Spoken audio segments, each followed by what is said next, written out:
30,000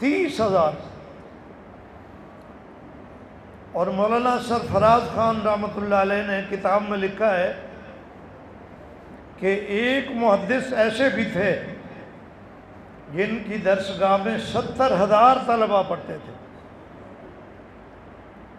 آگے مولانا نے لکھا کہ ایک محدث بغداد میں ایسے بھی تھے جن کے پاس پڑھنے والوں کی تعداد 1,70,000 تھی۔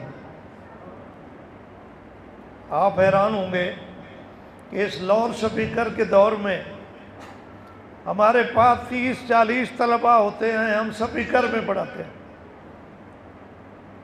کہ آواز نہیں پہنچتی۔ 1,70,000 تک آواز پہنچ رہی تھی، اور وہ بیٹھے کہاں تھے؟ شہر سے باہر میدان میں۔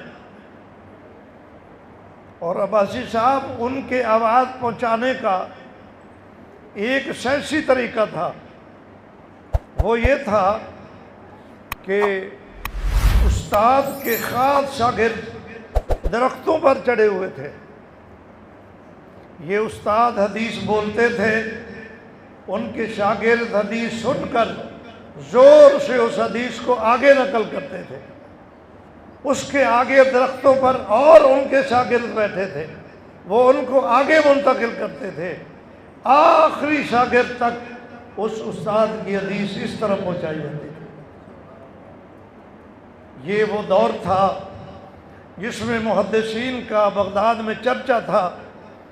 امام بخاری بغداد میں داخل ہوئے، امام بخاری کا نام سنا ہوا تھا لوگوں نے، تو محدثین نے کہا کہ امام بخاری کا امتحان کرتے ہیں کہ واقعی ان کی شہرت ٹھیک ہے یا ویسے مشہور ہو گئے ہیں۔ 10 محدث منتخب ہوئے، ایک محدث کو 10 حدیثیں دی گئیں کہ یہ حدیثیں تم اپنے پاس لکھ لو اور امام بخاری سے پوچھنا ہے کہ اس حدیث کے بارے میں آپ کا کیا خیال ہے۔ اور انہوں نے 100 حدیثیں جو اپنے پاس جمع کر رکھی تھیں، اس میں کیا کیا، ان کی سندوں کو رد و بدل کر دیا۔ آپ کو پتہ ہے کہ حدیث سند اور متن 2 چیزوں پہ مشتمل ہوتی ہے۔ ابھی آپ نے جو حدیث کی عبارت سنی ہے، اس میں پہلے سند ہے امام بخاری تک، امام بخاری سے صحابی تک، اور اس کے بعد انما الاعمال سے متن ہے۔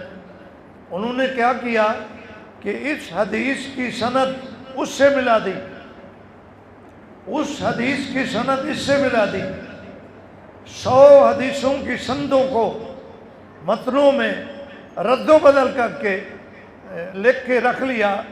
اور امام بخاری جب داخل ہوئے بغداد میں تو محدثین نے عرض کیا، حضور کچھ احادیث کے بارے میں ہم آپ سے معلوم کرنا چاہتے ہیں، آپ ہمیں ٹائم دیں۔ فرمایا ٹھیک ہے۔ محدثین بیٹھ گئے، عوام کا مجمع بھی بیٹھ گیا۔ ایک محدث اٹھا، اس نے کہا، امام صاحب یہ 10 حدیثیں ہیں میرے پاس، پڑھ کے سنائیں، اس کے بارے میں آپ کا کیا خیال ہے کہ یہ حدیثیں صحیح ہیں یا نہیں؟ امام بخاری نے فرمایا، لا اعرفو، میں نہیں پہچانتا۔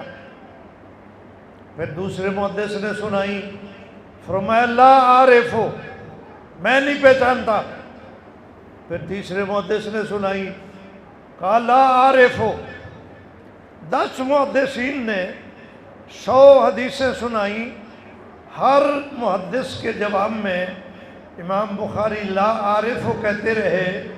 عوام میں بڑی کھلبلی مچ گئی کہ یہ کیسا محدث ہے، ایک حدیث بھی نہیں آتی اس کو، جو حدیث پوچھی جاتی ہے کہتا ہے لا اعرفو۔ لیکن جو پوچھ رہے تھے وہ سمجھ رہے تھے کہ امام بخاری کے سامنے جو ہم احادیث نقل کر رہے ہیں وہ اصل حالت میں نہیں ہے، اس لیے امام فرما رہے ہیں لا اعرفو۔ جب 100 حدیثوں سے فارغ ہو گئے تو انہوں نے کہا پھر حضرت آپ بتائیے یہ کیسے ہونی چاہیے؟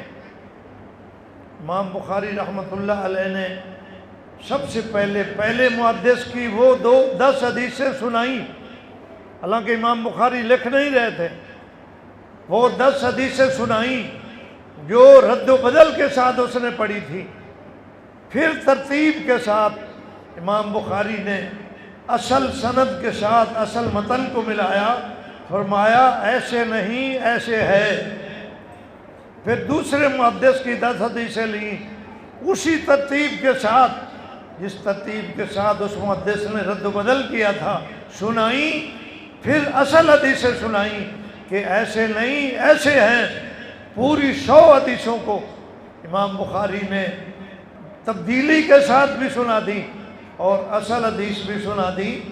تو علامہ ابن حجر فرماتے ہیں امام بخاری کا اصل احادیث کو سنا دینا کوئی بڑا کمال نہیں، کیونکہ یہ حافظ الحدیث تھے، یہ ان کا فن تھا۔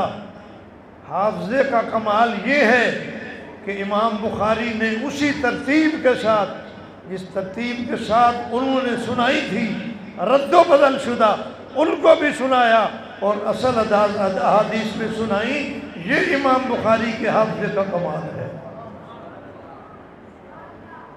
اللہ تعالیٰ نے امام بخاری کو تقوی ایسا عطا کیا تھا،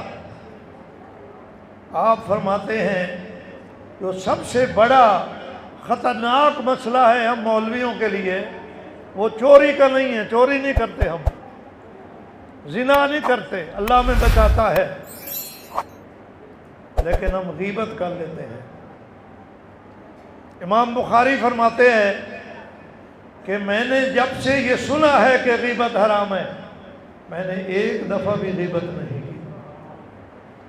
فرمایا میدان قیامت میں مجھے یقین ہے کہ اللہ مجھ سے غیبت کے بارے میں سوال نہیں کرے، کبھی نہیں کی۔ جبکہ امام بخاری وہ عظیم شخصیت ہیں جو درسگاہوں میں رہے، علماء میں رہے، میدانوں میں رہے، اور بہت سارے حاسدین بھی تھے جو امام بخاری کے خلاف فتویٰ بازی بھی کرتے تھے، امام بخاری پر الزام بھی لگاتے تھے، لیکن امام بخاری رحمۃ اللہ علیہ نے کسی کی غیبت نہیں کی۔ یہ امام بخاری کے تقوی کا اعلیٰ مقام ہے۔